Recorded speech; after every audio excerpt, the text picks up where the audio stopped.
Selamat pagi adik-adik, apa kabarnya? Kakak harap kalian tetap sehat selalu dan tetap semangat untuk bersekolah minggu ya. Adik-adik, sebelum kita memuji nama Tuhan, mendengarkan firman Tuhan, namun sebelumnya mari siapkan hati kita mau berdoa. Mari kita berdoa. Tuhan Yesus, kami bersyukur Tuhan untuk setiap kebaikan-Mu, untuk setiap penyertaan-Mu. Hingga pagi ini kami boleh kembali untuk bersekolah minggu bersama adik-adik kami, Madia Putra, Madia Putri. Tuhan boleh campur tangan, Tuhan akan boleh menolong agar mereka tetap semangat untuk belajar firman-Mu, terlebih untuk fokus mendengarkan firman-Mu.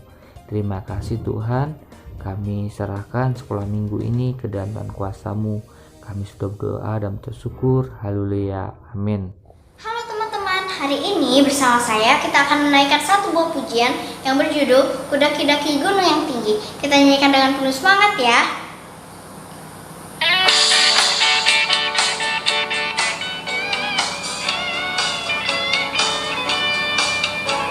Kudaki-daki gunung yang tinggi, ku turun lembah yang dalam, ku melintasi padang rumput hijau membentang. Yesus besertaku, di kanan Kau ada, di kiri Kau ada, di atas dan di bawah Kau ada.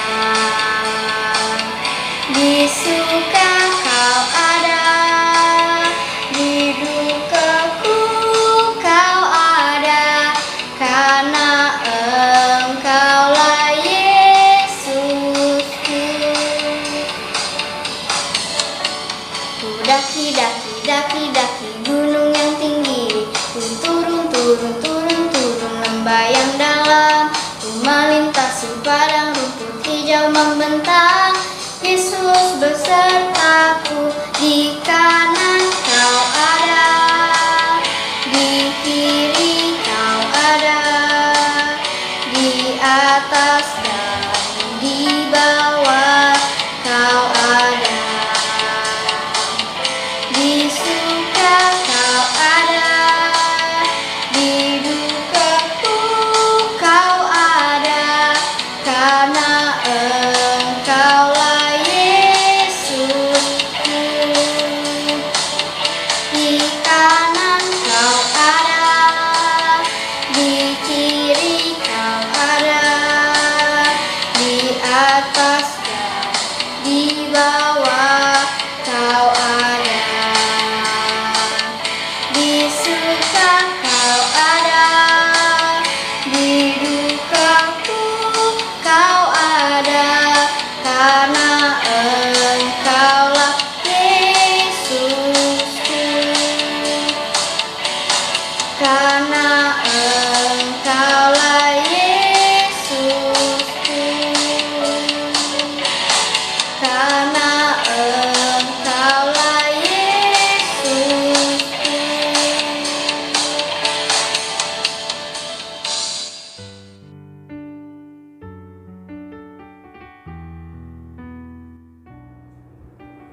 2 Timotius 3 ayat 10-14. Iman bertumbuh dalam penganiayaan dan dalam pembacaan kitab suci. Tetapi engkau telah mengikuti ajaranku, cara hidupku, pendirianku, imanku, kesabaranku, kasihku, dan ketekunanku. Engkau telah ikut menderita dalam penganiayaan dan sengsara seperti yang kuderita di Antiokhia dan di Ikonium dan di Listra. Semua penganiayaan itu kuderita dan Tuhan telah melepas aku daripadanya. Memang setiap orang yang mau hidup beribadah di dalam Kristus Yesus akan menderita aniaya. Sedangkan orang jahat dan penipu akan bertambah jahat. Mereka menyesatkan dan disesatkan. Tetapi hendaklah engkau tetap berpegang pada kebenaran yang telah engkau terima dan engkau yakini, dengan selalu mengingat orang yang telah mengajarkan kepadamu. Kisah Para Rasul 16 ayat 1-4. Paulus datang juga ke Derbe dan ke Listra. Di situ ada seorang murid bernama Timotius. Ibunya adalah seorang Yahudi dan telah menjadi percaya. Sedangkan ayahnya seorang Yunani. Timotius ini dikenal baik oleh saudara-saudara di Listra dan Ikonium. Dan Paulus mau supaya dia menyertainya dalam perjalanan. Paulus menyunatkan dia karena orang-orang Yahudi di daerah itu, sebab setiap orang tahu bahwa bapaknya adalah orang Yunani. Pembacaan Alkitab diambil dari kitab Kisah Para Rasul 17 ayat 14 sampai 15. Demikian firman Tuhan. Tetapi saudara-saudara menyuruh Paulus segera berangkat menuju ke pantai laut. Tetapi Silas dan Timotius masih tinggal di Berea. Orang-orang yang mengiringi Paulus menemaninya sampai di Athena. Lalu kembali dengan pesan kepada Silas dan Timotius, supaya mereka selekas mungkin datang kepadanya. Kisah Para Rasul 18 ayat 5. Demikian firman Tuhan. Ketika Silas dan Timotius datang dari Makedonia, Paulus dengan sepenuhnya dapat memberitakan firman, di mana ia memberi kesaksian kepada orang-orang Yahudi bahwa Yesus adalah Mesias. Tabur firman-Mu padaku, pimpin aku di jalan-Mu, bentuk aku menurut-Mu, agar aku senangkan-Mu. Tabur firman-Mu Tuhan. Tabur firman-Mu padaku, pimpin aku di jalan-Mu, bentuk aku menurut kehendak-Mu Tuhan, bentuk aku menurut-Mu, agar kami semua menyenangkan hati-Mu, agar aku senangkan-Mu. Selamat pagi adik-adik, kita jumpa lagi dalam sekolah minggu kita. Kita sekarang sudah masuk ke pelajaran yang ke-10, yaitu mengenai proses pelatihan orang percaya. Kita sudah membaca dalam Alkitab kita tadi di dalam 2 Timotius, Kisah Para Rasul. Nah, di sini kita akan melihat bahwa ketika Timotius dilatih ikut dalam pelayanan untuk memberitakan Injil bersama Paulus, ia juga dibentuk untuk menjadi murid Kristus ya. Jadi murid Kristus yang baik dan setia. Setiap hari Timotius hidup bersama Paulus. Timotius melihat bagaimana Paulus selalu mengikuti teladan Kristus. Maka Timotius hanya mencontoh bagaimana hidup Paulus itu. Apakah semuanya berjalan menyenangkan bagi Timotius? Tidak, adik-adik. Semuanya ternyata banyak proses yang harus dilalui atau yang dihadapi oleh Timotius, yaitu dia mengalami juga penganiayaan, sehingga Timotius juga merasakan apa yang sudah Rasul Paulus alami, yaitu mengenai penganiayaan. Di dalam 2 Timotius 3 ayat yang ke-11 tadi, bahwa Timotius juga mengalami untuk proses tersebut. Apakah karena penderitaan penganiayaan maka Timotius itu akan pulang kembali ke rumah? Tidak ya adik-adik. Tetapi justru melalui penganiayaan itu iman Timotius terus bertumbuh ya. Terus bertumbuh menjadi murid Kristus yang hebat ya. Jadi murid Kristus yang hebat. ia tetap semangat untuk terus melayani. Melalui berbagai penderitaan, penganiayaan, Timotius dapat melihat bagaimana Tuhan telah melepaskan Paulus dari dirinya dari penganiayaan tersebut, ya, sehingga Rasul Paulus bisa terlepas dari penderitaan itu. Seperti Timotius juga, dia mengalaminya dan Tuhan menyertai dia, ya. Nah, Timotius juga melihat bahwa Tuhan menyertai dan memberikan pertolongan kepada Timotius itu, maka dia dengan lebih gigih, lebih giat terus untuk melayani Tuhan melalui pemberitaan Injilnya. Karena itu Paulus sebagai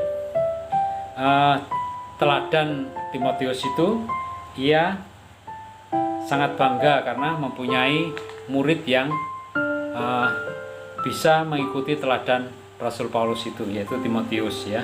Karena ia telah meneladani kehidupan Paulus, ya. Sehingga dalam suratnya kepada Timotius, Paulus berkata, "Engkau telah mengikuti ajaranku, cara hidupku, penderitaanku, imanku, kesabaranku, kasihku, dan ketekunanku. Engkau telah ikut menderita penganiayaan dan sengsara seperti yang telah kuderita, baik itu di Antiokhia, di Ikonium, dan di Listra." Ya, itu yang dialami oleh Rasul Paulus itu dalam 2 Timotius 3 ayat 10 sampai yang ke-11 tadi. Nah, dalam banyak hal Timotius telah mengikuti semua yang dilakukan Paulus, ya. Meskipun Timotius sudah mengikuti semua teladan Paulus, mengingat banyak kehidupan manusia semakin jahat dan tidak benar, maka Paulus berpesan kepada Timotius supaya tetap berpegang kepada kebenaran yang telah diterimanya dan diyakini dengan selalu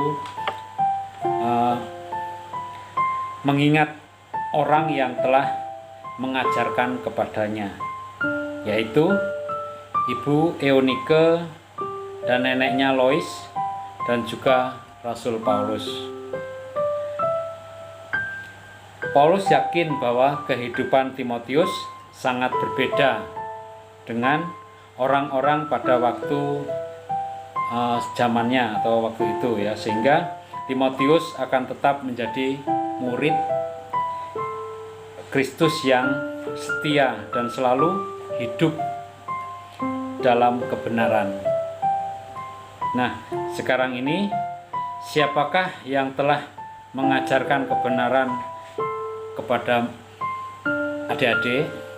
Nah, disitulah kita akan belajar bagaimana seperti Timotius meneladani Rasul Paulus. Kita juga belajar bagaimana kita harus meneladani orang-orang yang sudah menolong kita, baik itu guru, orang tua, ataupun keluarga kita yang menolong kita untuk menguatkan dan juga mengingatkan kita untuk terus setia. Apakah adik-adik mau meneladaninya seperti Timotius meneladani Paulus? Baiklah, kalau adik-adik mau meneladani, kita akan berdoa supaya Tuhan akan memberikan pertolongan supaya adik-adik senantiasa terus dikuatkan.